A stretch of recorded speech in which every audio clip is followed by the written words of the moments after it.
Welcome to Bookworm Dash, the home where stories from the pens of South African writers come to life. Here, you'll discover captivating Afrikaans novels, Afrikaans short stories, and English tales to enjoy while doing your daily chores or simply relaxing. Thank you for visiting us. Please give us a like and subscribe so we can continue sharing more stories and help our channel grow. We welcome your comments, positive or negative, as every bit of feedback helps us improve. All copyrights belong to the respective writers. Sit back, relax, and enjoy the story. Today's story is the Moonvalley's Orphan, written by Leah Killian. A special thanks to Kai, my creative editor and beta reader, whose unwavering support, detailed insights, and relentless belief in this story helped shape every chapter. Thank you for bringing Moonvalley's spirit to life with me. Moonvalley's Orphan, written by Leah Killian. Chapter 1. The shrill wind blew through the open bedroom window of a double-story Moorish house, pushing the girl's long, copper-red hair across her narrow face. But she didn't feel it. She was barely aware of the cold creeping into her clothes, making her body tremble slightly. Through her tears, she didn't notice the red edge of the sun far beyond the dark hills. All she felt was the deep, bottomless sadness pressing into her mind. She knew it was over. Nothing she said or did could change that. She would have to accept it and try not to think about what had happened. But how do you forget something that's been part of your life for over 23 years? Stella shivered and swallowed hard, choking on the tears that filled her throat. 3 weeks ago, she never could have imagined that her guardian father would be gone, or that she'd be forced to leave Backdrain before the week was out. The sun slipped behind the misty hills. Its soft light kissed the treetops one last time. Thick clouds gathered in the west, promising a cold, miserable winter night. She touched the velvet curtain, her fingers brushing the fabric, wondering for the 100th time why her father never told her about his debt. If only he had mentioned it. She could have been ready. But the first she heard of it was earlier that afternoon, when Beta Vaughn came to read the will. According to the will, all of Omega Aiden's possessions had to be sold to repay his debt to Alpha Duncan. She remembered how pale and tense Beta Vaughn had looked as he sat across from her on the couch. It had to be hard for him. He and her father had been close friends for years. Only after the formalities did Vaughn pull her aside and say, "I know this is hard for you, Stella, but your father did everything he could as an Omega to fulfill his responsibilities. Your car, your personal items, and any gifts he gave you. Those aren't affected. He made a complete list. You can take them with you." She barely heard him. Her voice was flat as she said, "But why the house? Why everything else? That doesn't make him worthless, just because he was an Omega." 8 months ago, Vaughn said, "your father used the house and other assets as collateral to get a loan from Alpha Duncan. I tried to talk him out of it, but he believed he could repay it." Stella turned her face away. "He worked for 30 years helping orphaned, rejected half-blood pups. How could anyone expect him to just abandon them? Leave them to the rogues?" Vaughn nodded. "I know this sounds harsh, Stella, but your father tried the impossible. I'm just sorry you're the one left with the fallout." She raised a hand in quiet resignation. "It doesn't matter. I just hate that it ended like this. Dad didn't deserve it." She startled herself with the strength of her voice. Some of the other pack members glanced in her direction. That's when she realized not everyone liked her. And strangely, she felt glad she hadn't inherited anything. Let them think what they wanted. She wouldn't let them shake her. What she really wanted was her chosen mate, Ivan. She longed for his light-hearted laughter, the warmth of his spirit. He would have understood. It wasn't about the inheritance. It was about the humiliation. Even didn't care that she hadn't shifted yet. She wasn't even sure what she was, wolf, half-breed, or human. All the others had shifted at 18. She was only 2 when Den Mother Tasha found her in the mountains and brought her to Omega Aiden. But Ivan wasn't here, and she had to face this alone. Chapter 2. Behind her, the bedroom door opened softly. She heard it, but didn't turn around. She stood still, head lowered slightly, gaze fixed on the horizon. Soft, shuffling footsteps crossed the thick carpet behind her. Then silence. Only Den Mother Tasha's heavy breathing could be heard. "Stella." She brushed her hair from her face. "Yes, Mother Tasha?" she asked, still facing the window. "Alpha Paul from the Moonvalley Mains called. He said he'll be here tonight at 9 o'clock to speak with you." Life jolted back into Stella. She turned around quickly. "Alpha Paul? But what is he doing here? I didn't even know he was in Backdrain." The older woman hesitated. "He didn't say. Maybe he just wants to talk about his horses." Stella swallowed hard. "Then I want to take a bath and change into something else." Tashia's cheeks trembled. She sniffed, then stammered. "You must try to be strong, my child. Maybe Alpha Paul can help you keep some of your father's horses." "Well, Mother Tasha, I'll never allow that. I won't humiliate myself by leaning on my father's friends. Let them sell the horses too. I don't want anything to do with it anymore." Her father had been friends with many alphas from different packs. He had almost been cast out by the Grey Claws because of it. But Alpha Duncan had allowed him to stay, since he welcomed rejected pups from all the packs. Duncan believed that one day, some of those pups could become true mates to his pack and help it grow. "And what about Irish Wind? You always loved that stallion?" Stella bit her bottom lip and looked away. She used to dream of running free with him as a wolf. "It doesn't matter, Mother Tasha. I haven't seen Irish Wind much lately. Maybe it's better if I never see him again?" Tasha burst into tears. She covered her face with her hands. "This is all so terrible," she sobbed. "I was your father's den mother for over 18 years. And now, I have to find a new place to live. I can't just leave you to your fate." Stella stepped closer and gently touched the woman's arm. "I know how you feel, but I've already decided to ask you to move in with me. Come stay at my apartment. I know it's not the same as Backdrain, but at least you won't have to work so hard anymore." Tasha quickly wiped her eyes. "Do you really mean that, Stella?" "Of course, Mother Tasha." Later, Stella walked toward the marble-tiled bathroom.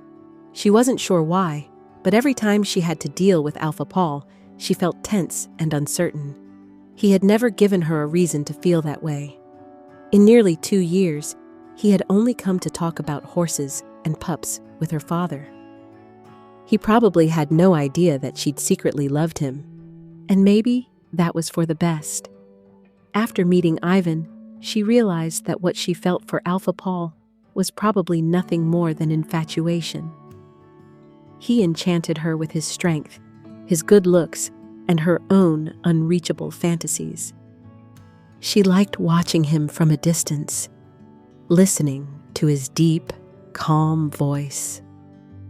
Sometimes it seemed like his mind wasn't even on the conversations he was having with her father, and she would wonder, who was really in his thoughts? A she-wolf? A true mate? The idea that there could be someone in his life upset her. That's why she never spent too much time near him. What chance did she have anyway? when she didn't even know what she was. The last time she saw Alpha Paul was after Irish Wind won the Autumn Handicap. He had been excited, telling her father that the horse was finally showing real potential. Her father had celebrated with a barbecue for all the pups. She remembered how thoughtful her father had looked that night. "Maybe you're right, Alpha Paul," he said. "Though I still have my doubts. I didn't buy him as a racehorse.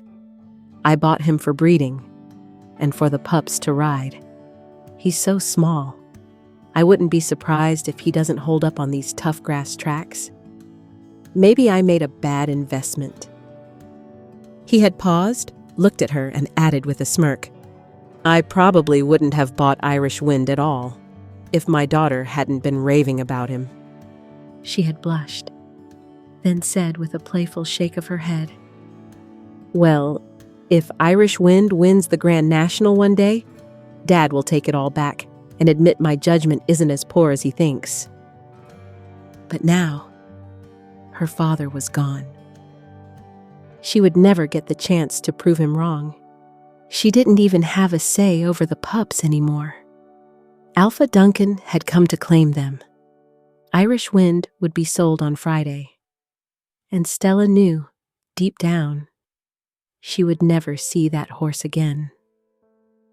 While she filled the bathtub, she tried to understand Alpha Paul's sudden visit. He hadn't come to the funeral. Did he even know what was happening? Time crawled by. She told herself not to dwell on her problems, but the thoughts wouldn't stop. She wandered through the house, restless, unable to focus. Later, she stepped outside. It was already dark. A cold wind blew from the south, carrying the distant howls of border wolves. She shoved her hands into her parka pockets. Her red hair was hidden under a cozy wool beanie. Only her narrow face and long lashes were visible. In the gray darkness, the garden looked cold and bare. The frost had killed the grass. The tall trees were dark and still. At the edge of the garden, she stopped and looked back at the house. White walls, curved windows, the porch framed by black beams. Inside, Tasha was probably setting the table. The charcoal fire would be glowing by now. But Stella didn't want to go in. It would only stir up memories. Just a week ago, she and her father had sat by that fireplace, sipping semi-sweet wine and talking about Ivan's chance at becoming a trainer. She sighed. It wasn't just her father who was gone. In a few days, she would be gone too. She had a little in the bank, a few paintings she'd collected, her old car, and her clothes, her personal things. That was all. She had to give up the pups, the pack, the house where she'd hoped to have her first shift. Maybe she wasn't even a wolf. The wind grew stronger. A branch snapped above her. She didn't know if she was looking forward to Alpha Paul's arrival or afraid of it. Chapter 3. The clock had just struck 9 when Alpha Paul arrived. Stella, sitting in the living room flipping through a magazine, heard Mother Tashia greet him at the door. She looked around the room, making sure everything was in order. It always was. Mother Tashia made sure of that. Still, Stella inhaled deeply. She didn't understand why she felt so nervous. Footsteps echoed in the corridor. Then the door opened. "Alpha Paul is here, Miss Stella," Tasha announced formally. She stepped aside, head lowered in respect. Something she rarely did, for anyone but him. Alpha Paul walked in. He reached out to shake her hand. Alphas never did that. Did he see her as a human now? "Hello, Stella," he said. His handshake was quick. He slid his hands into his pockets, a slight frown flickering across his face before he smiled faintly. "I hope you don't mind me dropping by. I had to come to Back Drain today and wanted to offer my condolences." "Evening, Alpha Paul. Not at all. Please, sit." She turned to Tasha. "Would you prepare something for Alpha Paul?" Before Tasha could reply, Paul said gently, "That's not necessary. I've already had dinner, but thank you, Tasha." It stung, just a little. Another reminder she didn't belong anymore. "Oh," Stella said softly. "Perhaps you'd like a cup of coffee then?" Paul saw the pleading behind her words. He wanted to comfort her, but didn't dare. "That would be lovely. And please, call me Paul." Only when Tasha left did he sit. A silence settled between them, thick with things unsaid. "It must be quiet without the pups," he said. "Yes," she whispered. "It is." "And your father. You must miss him." "I do, more than I thought I would." He looked down. His voice dropped. "My chosen mate passed away before our Luna ceremony." Stella looked at him, surprised. "I didn't know." "I never spoke of it. It was before I met your father." He stared at the painting of her on the wall. His expression was hard to read, but it stirred something in her. When Tasha returned with coffee, Stella noticed him glance at the painting again. Then he turned to her. "Stella, if you ever need help, my door is always open." A tear slid down her cheek. "Thank you," she whispered. "Do you know about the auction on Friday?" She nodded. "Yes. I'll have to leave Back Drain. I'm not a wolf." He hesitated. "I know it's hard, but please don't hesitate to reach out." She didn't answer right away. Instead, she asked, "How's your mother? Luna Crystal?" "She's doing well. She asked when you're visiting again." "I don't know. Things are still complicated." Paul nodded. Then his tone shifted. "Are you planning to buy back Irish Wind?" She stood up and walked toward the curtain. Her back was to him.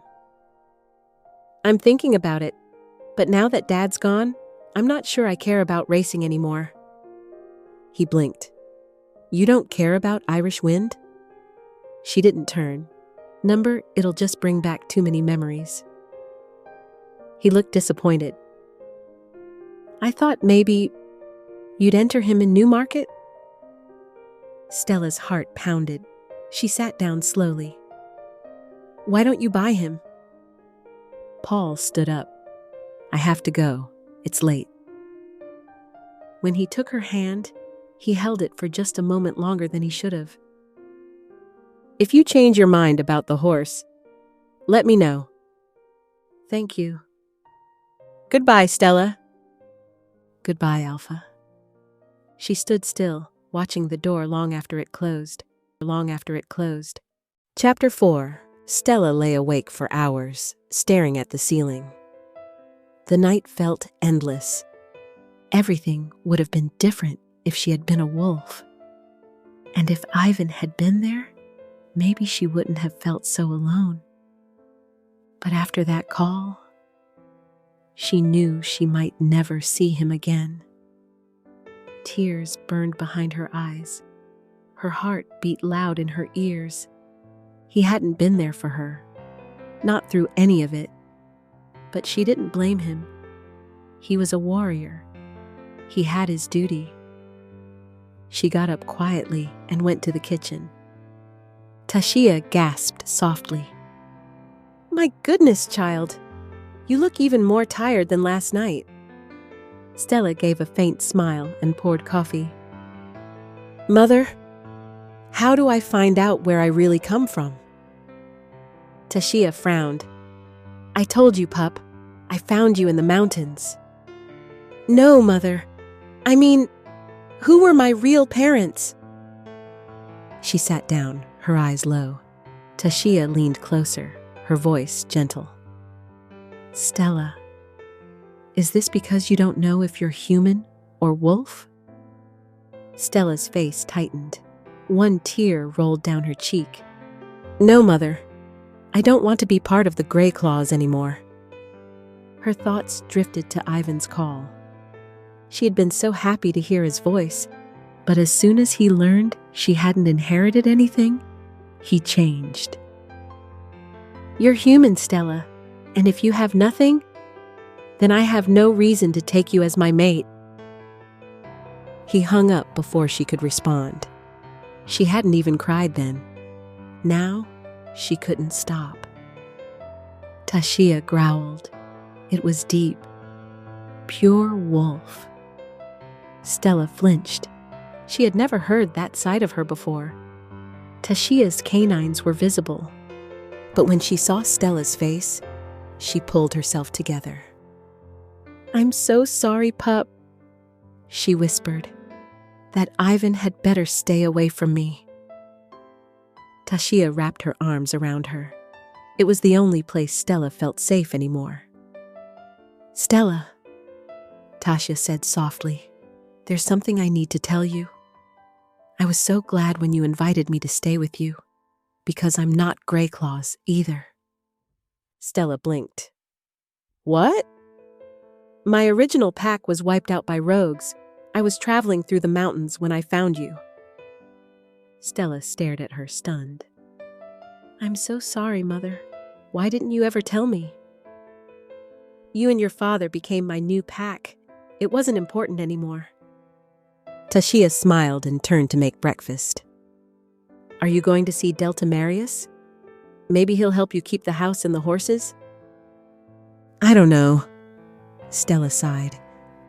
"I don't want anything more to do with my father's world." Tashia shook her head. "Just try, pup. That house was your dream." Later that morning, Stella left for the Grey Claws compound. She wouldn't be gone long.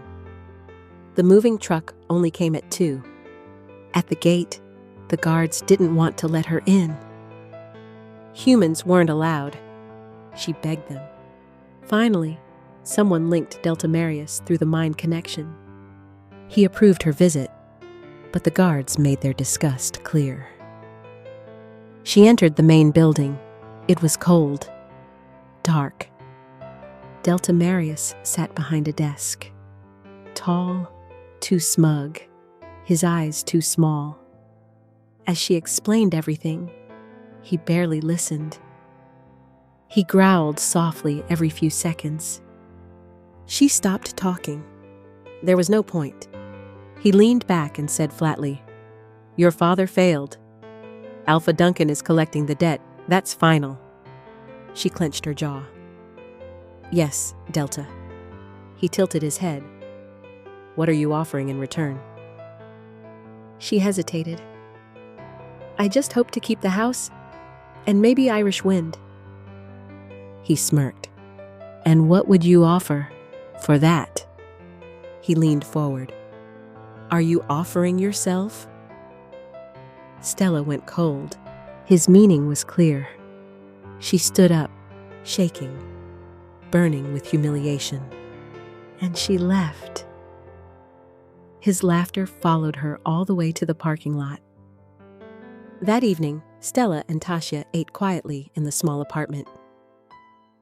"I'm sorry, Mother," Stella said. "For what, my child?" "You don't even have space to run here, not in Silver City." Tashia waved her hand. "I don't care about that, pup." "Are you going to the auction tomorrow?" she asked gently. Stella shook her head. "No, Mother, I'm not." "Not even to buy back your father's things?" Stella stared out the window. "No, I've had enough of all of it." She was done.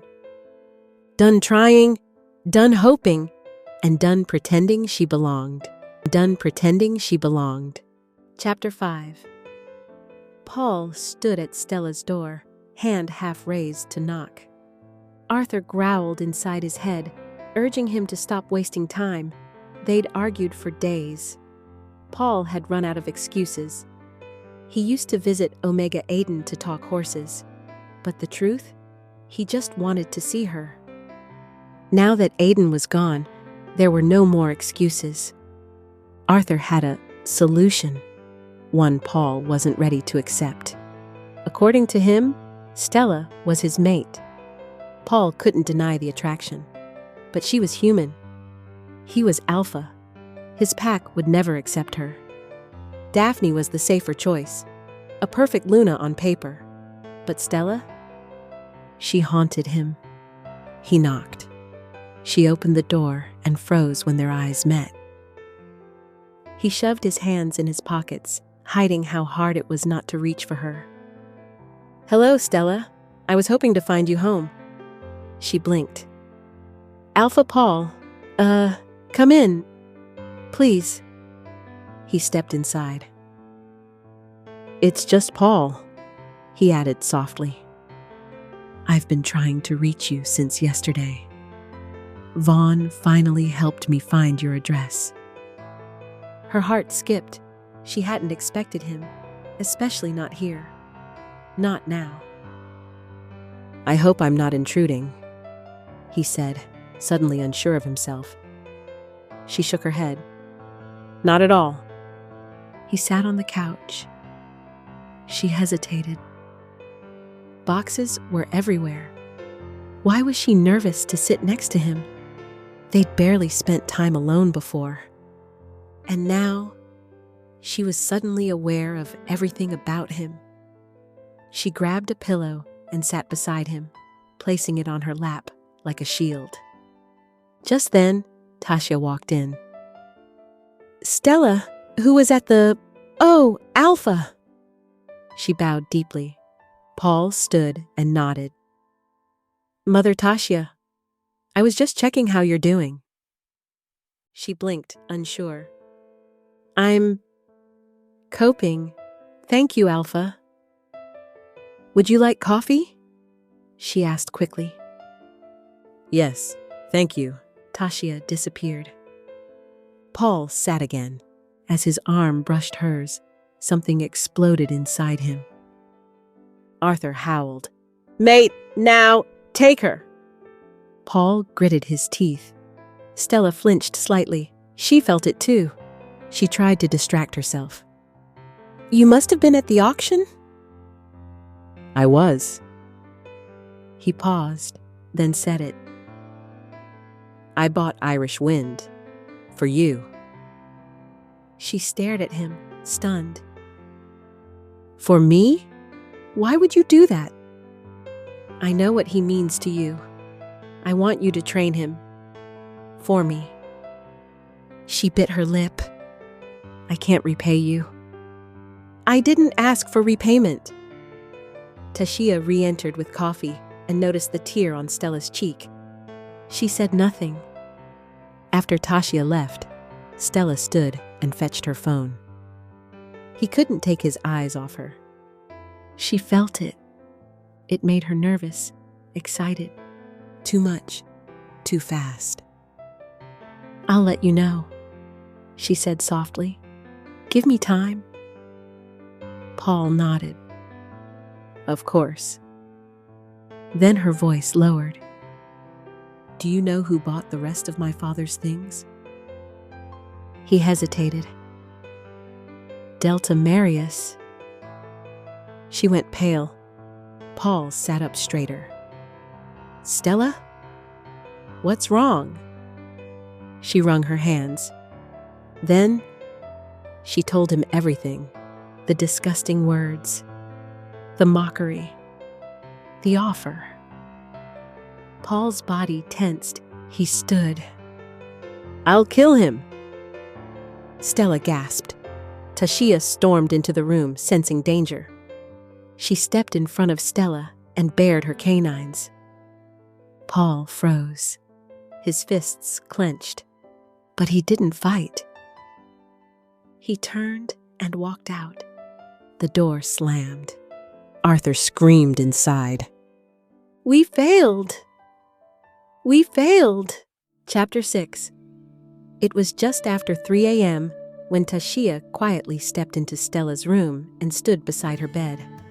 She stood still, listening to the soft, steady rhythm of the girl's breathing. Her mind was torn. On one hand, she wanted to wake Stella so she wouldn't be late for training. On the other, she wasn't sure it was the right thing to do. She frowned. Stella had told her what she said to Alpha Paul before he growled like that. Tashia couldn't help but chuckle to herself. What was I thinking? Standing between them like that? Giving her wolf that much control? Alpha Paul could have killed her with a flick of his pinky. Thank the goddess he wasn't her alpha. Otherwise, she'd have been punished with death. Was it even a good idea for Stella to train the alpha's horses? Paul clearly had a protective streak when it came to her. But Stella wasn't some pet. She wasn't that kind of woman. And Paul could never make her Luna. Tashia feared only more pain would come. Still, she remembered how excited Stella had been the night before. It was the first time she saw a flicker of the old Stella since her father died. All she talked about was Irish wind. It would break her heart if she couldn't make it to the training ground this morning. Pup, Stella, Tashia whispered gently, brushing her cheek. Mother Tashia, am I late? Stella sat up and tossed the blankets off with one smooth motion. Tashia smiled warmly. No, my pup, you're not late. Drink your coffee and get dressed. Make sure to wear something extra warm. She turned and headed to the kitchen to make breakfast. Stella bit her lower lip. She didn't appreciate Tashia enough. Lately, all she thought about was her own problems. She hadn't even considered what Tasha might be going through. After a hot shower, Stella dressed warmly. She couldn't wait to see Irish Wind again. It had taken her over a week to accept Alpha Paul's offer. Would his pack accept her? Would they judge her, just like the Grey Claws? Or only accept her because the Alpha commanded it? Moonvalley was far from Silver City. Driving in every day wasn't realistic. So she agreed to try it, just for a while. She stepped into the kitchen doorway and looked at Tashia. Mother Tashia, come with me. You can shift and run freely again. Tashia's eyes softened with gratitude. At 5 a.m., they arrived at Moonvalley's training grounds. Stella stopped the car and locked it. She heard voices and the sound of horses' hooves beyond the tall fence. She turned to Tashia and gestured for her to come along. The icy wind bit at her cheeks. She pulled her woolen beanie down as far as it would go, stuffed her hands into her coat pockets, and walked toward the arena. Tashia followed from a distance, her head low. This wasn't her pack, and lately, her wolf scent had started fading. A rogue scent was beginning to take hold. She fought to keep control. She wasn't a rogue, not yet. Under the pale lights above the pavilion roof, Paul's tall, muscular frame stood out as he spoke with his assistant coaches. As soon as he caught her scent, Arthur stirred. Mate! The wolf roared in his head. Paul clenched his jaw to silence him. He'd never forget that lavender and honey scent. His eyes scanned the field. There she was. The beanie pulled low over her red curls. Her breath misted around her like fog. He imagined her running through the forest as a red wolf, free and wild. He growled softly. If only she were one. He went to greet her and noticed she'd brought Tashia. That made him happy. He wanted to offer Tasha a place in the pack, but something was wrong. A faint rogue scent lingered around her. He'd have to act soon, before Stella lost the only family she had left. "Stella, Tashia, welcome." He shoved his hands into his coat pockets and closed it, trying to hide his body's reaction. Arthur was making things difficult. "Hello, Alpha," Stella greeted, glancing around for Irish wind. "Good morning, Alpha Paul," Tasha said, bowing her head. "Come walk with me to my office," Paul said. "We'll have a nice cup of coffee before the day begins." He turned and walked ahead. Arthur was practically buzzing with energy. Stella and Tashia followed, Stella still scanning the grounds for her beloved stallion.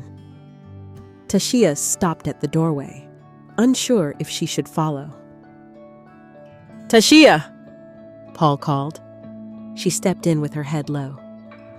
"Sit, Tashia. I want you to know you're just as welcome here as Stella. You're the only mother she's ever known. That makes you family." She sat beside Stella. "Thank you, Alpha." "Tashia, I've noticed your scent is changing."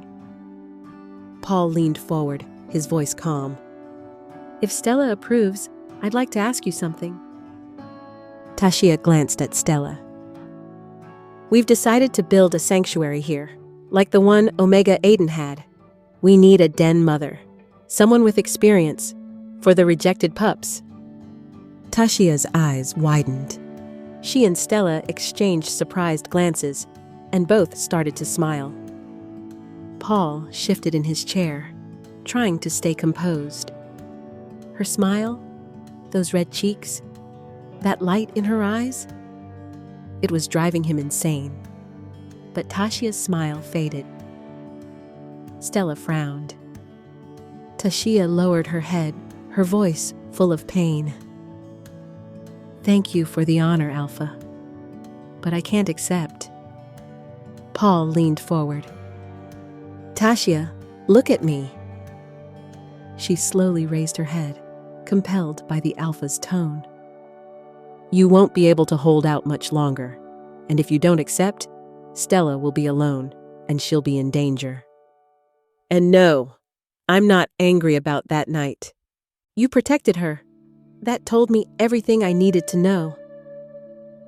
Tears slid down Tashia's cheeks. Stella placed a comforting hand on her back. "Mother, think of your freedom. Think of how it'll feel to run again." Stella glanced at Paul and mouthed, "Thank you." Paul growled softly. That mouth of hers. He shifted again and quickly mind-linked Delta Joseph. Moments later, Joseph appeared in the doorway, standing tall, his posture stiff. He growled softly, and his lips moved. "Mate." Paul watched him, confused. Then his eyes flicked to Stella. Then Tashia. Arthur started to rise within him until he caught the look on Tashia's face. Then Paul smiled and winked at Stella. He motioned toward Joseph and mouthed the word, "Mate." Stella's eyes widened. She turned to look at Tashia and Joseph. Her face lit up. Tears filled her eyes, but they were tears of joy. Maybe now she'd forgive him. At least a little. She'd forgive him. At least a little. Chapter 7. After Delta Joseph and Tashia embraced their unexpected connection, Paul explained that Tashia had been the den mother under Omega Aiden. She'd be taking the position here at Moonvalley, as discussed. Joseph took Tashia's hand, protectively, possessively, and led her out with pride. Stella sat back with a soft smile. She knew Joseph well, almost as well as Luna Crystal. He was naughty, stubborn, and undeniably handsome.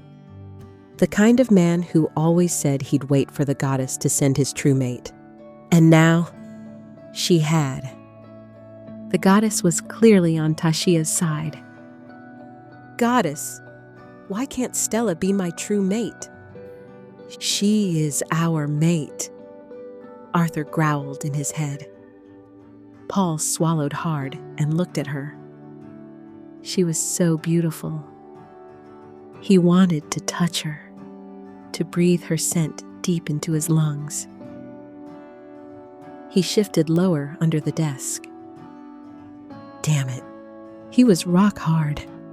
Again, Stella could feel his eyes on her, and it made her uncomfortable.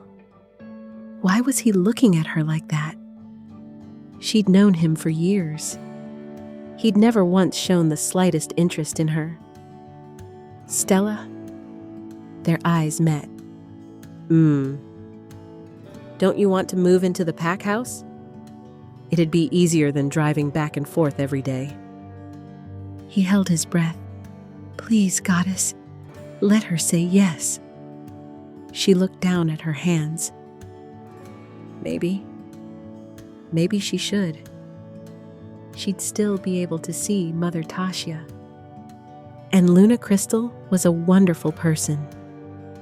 But would that mean seeing Paul every day? Her old crush, the one she thought she'd buried, had come back full force overnight. Was that all it was? Infatuation? Or had it been Ivan who was just the crush? And Paul, the one her heart truly wanted? No, Stella. You're lonely. That's all this is. He's just helping you out of loyalty to your father. He doesn't feel anything for you. You're human. He could never choose you as his mate. At best, you'd be a pet, and that is not an option. Still, Luna Crystal would never let him treat her like that. She'd protect her. Paul was still holding his breath. He was almost certain she'd say no. "Then force her! She's ours!" Arthur screamed inside his head. Paul shoved him aside, blocking him out. Stella looked up. "Will your mother allow it, Paul?" He exhaled, relieved. That was the least of his worries. She's the one who suggested it. It was a lie. But he knew his mother would play along. "That's fine then," Stella said. "But I want to hear it from Luna herself."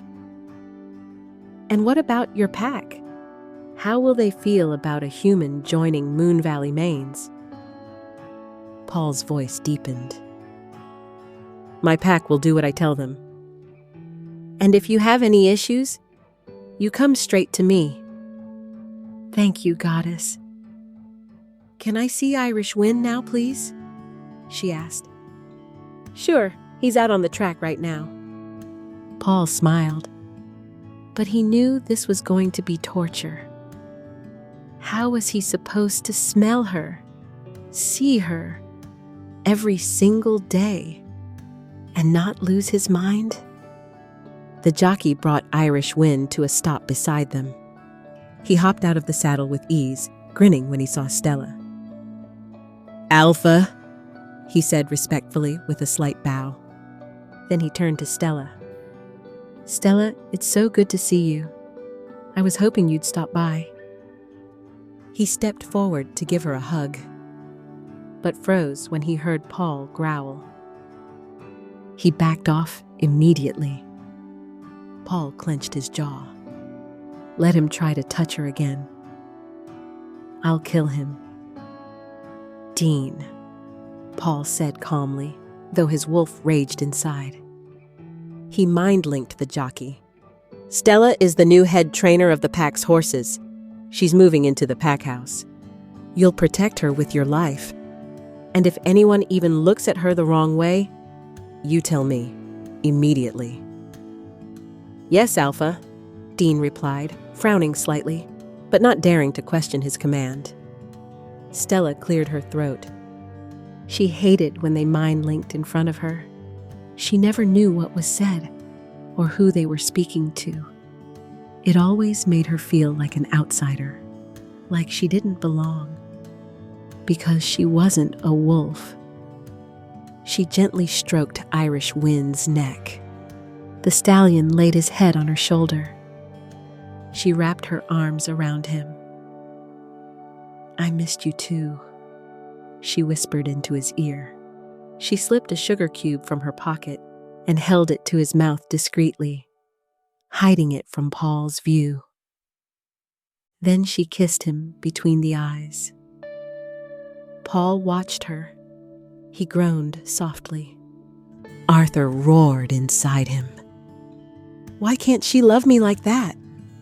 She heard Paul tell Dean she'd start next week, after she got everything in order and moved in.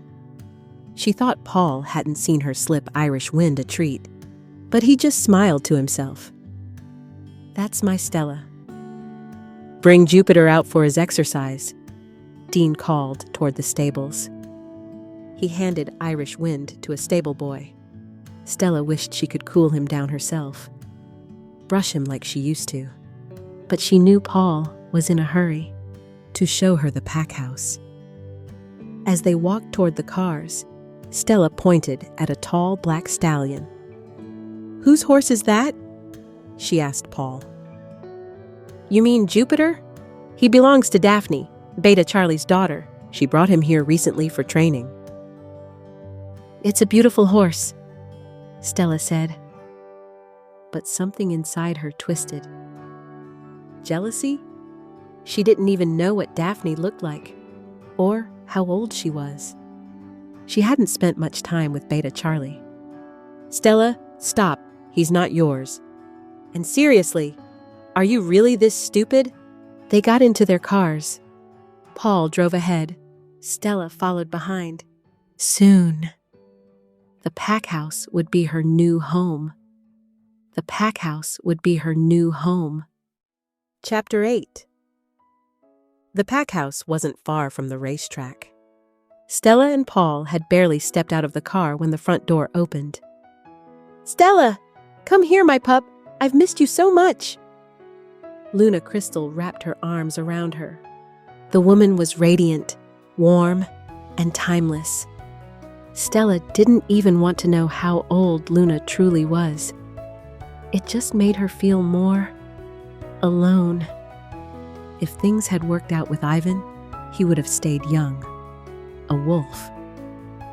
But her body would have aged, faded, and she couldn't even have carried a wolf child to term. It would have killed her. She smiled as Luna ignored Paul completely and hooked her arm around Stella's. Paul didn't mind. Seeing his mother take to Stella like this gave him peace. He'd just have to get his own house built faster. Her scent was already driving him wild. Arthur even more so. "I can't believe Paul lets you out in that cold so early in the morning." Luna scolded him with a sharp look. "No, Luna," Stella said softly. "I need to get used to it now that I've accepted the job." Paul stepped closer and draped an arm around his mother. "I told her it was your idea, and she agreed to move into the pack house. Please, Mother, just play along." Luna shot him a sly smile. "And you're the alpha? Afraid of what this little pup might do to you, "No," Paul mind-linked. "I just want to keep her safe, for Omega Aiden's sake." They broke the mind link. Luna smiled brightly, but her heart twisted deep inside. "I'm so happy, my pup. When are you moving in?" "I just need to wrap things up and finish the move, Luna. I'll be here next week." Just then, footsteps echoed from the hallway. Luna laughed. "I've never seen my brother so happy. And I've never seen Mother Tassia smile this much," Stella added with a grin. Paul pulled out a chair for her at the kitchen table and sat close beside her. His entire body screamed for her. Her scent, Her presence, it wrecked him. Yes, yes. Are you two here now too? Delta Joseph entered, grinning ear to ear. Tashia blushed and kept her head down. Paul turned to her. Tashia, you don't have to bow your head anymore. You're family now. Okay, Alpha, she said shyly. No, here, you call him Paul. Luna corrected her. Give her time, Crystal, Joseph said, pulling Tashia close under his arm. Paul's leg brushed against Stella's. His body tensed. Fuck. He met his mother's eyes. She frowned at him. He had to be more careful. He'd never been able to hide anything from her. Tashia, are you heading back to sort your things? Luna asked. Yes, Luna, she said, glancing up at Joseph. No, I'm taking her. We'll be back tomorrow, Joseph replied. If that's okay, Paul? Before Paul could answer, a knock came at the front door. It opened without waiting. No problem, Joseph, Paul said with a mischievous grin. Just don't take more than 2 days. Joseph smiled. Thank you, Paul. Paul mind-linked him. Just don't come back with a pup. Joseph grabbed the nearest cup and tossed it at Paul. Paul caught it mid-air and burst out laughing. There it is again, Stella thought. That creeping feeling of being alone, of not belonging. A new voice echoed from the door. Oh, is that why no one welcomes me? Joseph growled. Luna shot him a warning look. You're always welcome, Daphne. Come meet Joseph's mate. Daphne raised a brow, walked up behind Paul, and placed her hands on his shoulders. She kissed his cheek, and as she rose, her eyes met Stella's. Murder. That was the look. Tashia, this is Daphne. Daphne, meet Tashia. And this is Stella, our new head trainer. Welcome to the pack, Tashia, Daphne said sweetly, and ignored Stella. Paul growled. Daphne turned and gave Stella a forced greeting, barely polite. Paul clenched his jaw. Arthur was hard to contain. Thankfully, Daphne assumed he growled because she ignored Stella. But he wasn't just angry. He was ready to lose control. Her touch disgusted him. Her scent irritated him. He wanted Stella. He wanted to mark her. Now, he felt his mother's gaze on him again. Paul, why aren't you ready? We're going to be late for Father's dinner, Daphne said possessively. You go ahead, Daphne. I need to finalize something with Stella first. But, Paul growled low. Daphne glared at Stella one more time, then stormed out with her shoulders stiff. Paul looked around. His mother was frowning.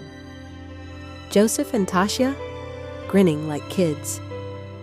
Stella had her head down. Fuck! He shoved his chair back and followed Daphne out. I want to see you when you return, his mother mind-linked. He blocked her. Fuck! Stella stood.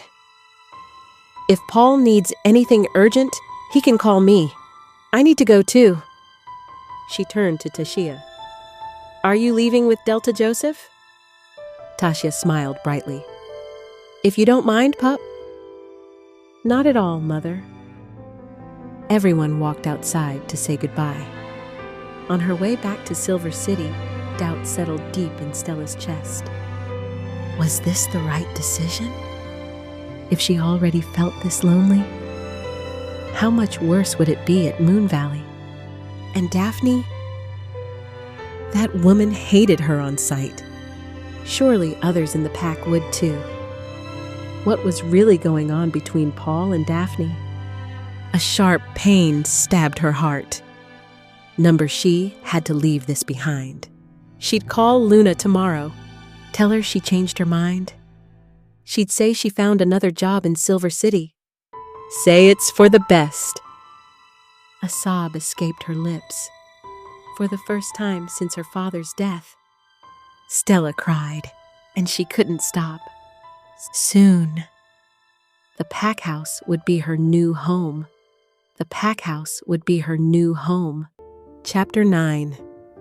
Sit, Paul, Luna Crystal commanded. It wasn't an alpha command, but it was his mother, so Paul growled low and dropped onto the couch's edge. Now you're going to listen to me, carefully. Paul wrung his hands together, his knee bouncing with impatience. Arthur roared inside, wanting to break free. Paul struggled to keep him down. You've been avoiding me since Stella went back to Silver City, Luna said sharply. You're going to tell me what's going on. Now! Paul growled, raking his hands through his hair, then leaned forward with his elbows on his knees. He buried his head in his hands. There's no time for this, Mother! He snapped. It's been over a week. She should have been here, and she hasn't called, hasn't answered any of our messages. He couldn't contain it anymore. When Stella agreed to move to Moonvalley, Paul and Arthur had been ecstatic. Now, he felt a loss greater than the universe itself. Why hasn't she called? Why hasn't she come home? Even Tashia was going crazy with worry. Our mate is in danger. Find her! Arthur howled inside him. Paul, Luna's voice softened. Talk to me. Don't tell me you feel something for her. She's human. You and Daphne already agreed to take each other as chosen mates. Paul's fists clenched. He stood up, paced the floor, then stopped. We don't even know if she's human, Mother. He growled low. He ran his hand through his hair again. And then, for the first time, he said it aloud. To himself and to his mother. She's my mate. The words fell like a death sentence. Luna gasped, eyes wide. She let out a soft growl, a mother's deep, broken sound. Goddess, why have you done this to my son? She walked to him and placed her hand on his shoulder. When, Paul? Since the first time I saw her at Omega Aiden's ranch. She sat beside him, her hand never leaving him. You know this can never happen, she whispered. Even though I love her, the pack comes first. Paul's shoulders sagged. A painful howl ripped from his chest. Paul stood abruptly. That's a problem for later. Right now, I'm going to Silver City to find her. Luna tried to stop him. But Paul, what about Daphne? She's coming to plan the coronation. Tell her I have urgent pack business. He grabbed his keys and turned at the door.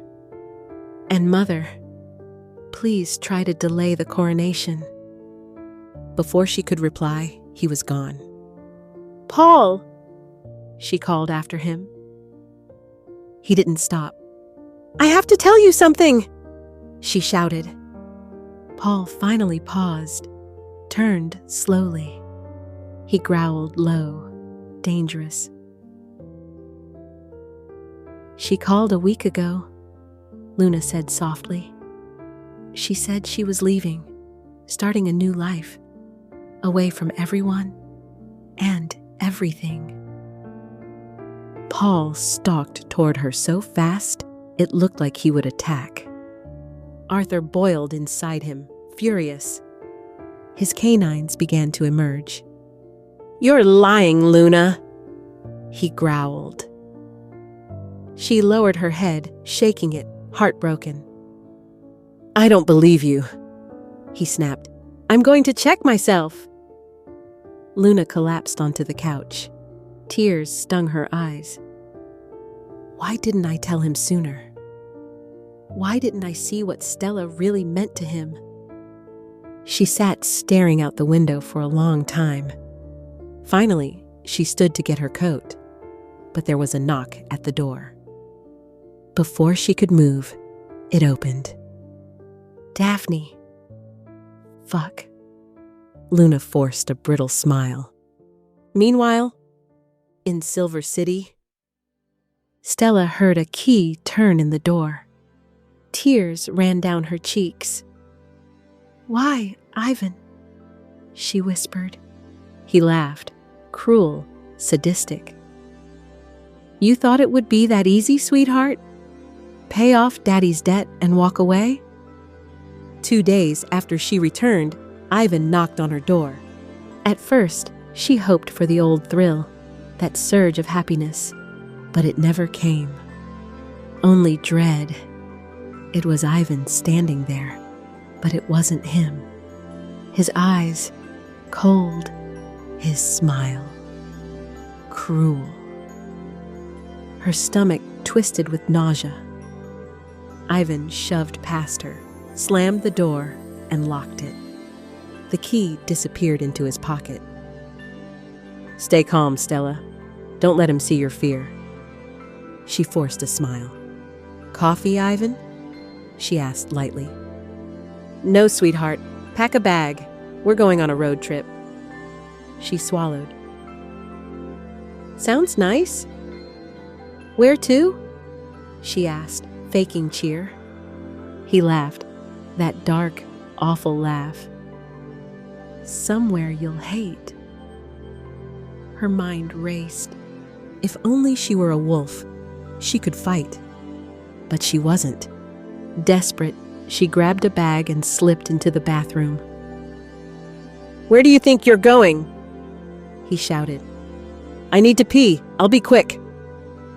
She locked the door, grabbed her lip gloss, and scrawled a message on the mirror. Ivan. Ivan hammered on the door. She flushed the toilet and opened the door, smiling weakly. He tossed her bag at her feet. Come on, sweetheart, and don't even think about running. She didn't know whose house this was, only that they were somewhere near Back Drain. Grey Claw warriors guarded the outside. She didn't understand. I don't get it, Ivan, she pleaded. He dumped her food and water on a table, then stalked toward her. His hand slammed the wall beside her head. His nose brushed her neck. She shivered violently. Your scent, addictive, he whispered. Sweet, calming. He pushed away from her and laughed. I would have loved to take your innocence for myself. Fuck, I wanted it. But now, it's not mine anymore. He laughed again, dark and twisted, before slamming the door. Stella crumbled against the wall. Tears streamed down her cheeks. What did he mean? It's not his anymore? Whose is it? Panic consumed her. Was she being kept for someone else? Was it Paul? No. Paul would never let Ivan touch her. It had to be someone from Grey Claw. Delta Marius? A sob wrenched from her chest. She crawled to the bathroom and vomited into the toilet. Alone. Terrified. Trapped. Thank you for listening to part 1 of Moonvalley's Orphan. If you enjoyed the journey so far, please like, comment, and subscribe. And don't miss part 2, where secrets deepen and destinies collide.